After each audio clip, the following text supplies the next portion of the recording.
Republican strategist Melik Abdul joins our conversation right now. So, Melik, all of this is happening in Milwaukee, okay? And, you know, it's history in the making anytime it happens. As I say, this time is different because we're just coming off what happened in Pennsylvania a couple of days ago. But we also have news to talk about. Mr. Trump made it, in someone said earlier, dramatic Trumpian fashion, an announcement very late that J.D. Vance, senator from Ohio, would be his running mate. We know now that he'll be nominated probably in the next hour there in Milwaukee. Thoughts on that? Because we were told this whole convention would be centered around the word unity, and there are questions about whether Vance is really the unity pick. Well, I actually don't disagree with that. That was one of the concerns I had about J.D. Vance, that he wasn't a unifying candidate. Donald Trump will have only 4 years in office. So in addition to what he would consider his vision forward, his person of the future, the standard bearer of the Republican Party after this, that's one thing. But there were also concerns about whether or not he will be able to govern. And you need someone who has those relationships on the Hill. That very well, J.D. Vance could very well serve in that role in a very good way, but he just hasn't demonstrated that he is the unifying candidate that he needs. But at the end of the day, I am very happy with the top of the ticket, and I'm not totally unopposed to J.D. Vance. J.D. Vance just wasn't my first or second or third choice. Who was your first? Tim Scott. Oh, that's right. We talked about that you had been a Tim Scott guy, I think, going back to the primaries, right? Why do you think Trump went with Vance? Absolutely. And in the case of Tim Scott, what I liked about Tim Scott as someone who came to the party in 2016, Tim Scott represented for me, and I think for a lot of people that I talked to behind the scenes, Tim Scott represents their vision of what the Republican Party can look like. And that's not from an issue of identity politics or anything like that.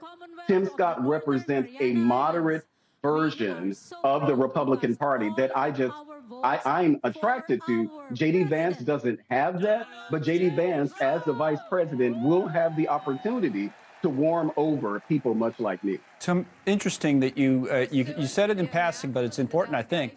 As someone describing yourself who came to the party in 2016, that is significant in many ways. By the way, that's the year not only that Donald Trump ran for president the first time and won, but that's the year Vance came out with Hillbilly Elegy, the book that we talked about earlier, at the time that he was not a big fan of Donald Trump. So he's changed. The party's obviously evolved, and in the likeness of Trump, if you will. What would you say about that? What attracted you to the party then, and where are you now? Well, I'm still at the very same place, and it wasn't just that I voted for Donald Trump in 2016. Donald Trump was the very first Republican that I ever voted for in my life. So it is very significant. And over the years, I've been very disappointed in just how there's been very little interest in figuring out the Obama turned Bernie turned Trump voter.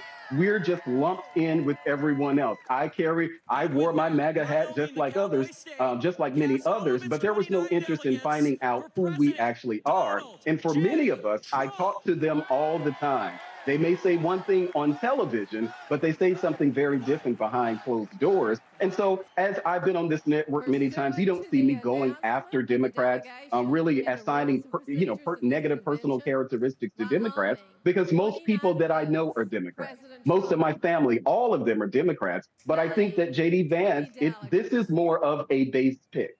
And I understand the reasons that Donald Trump might have had to do that. Again, I don't agree with it. But in politics, you can't get everything that you want.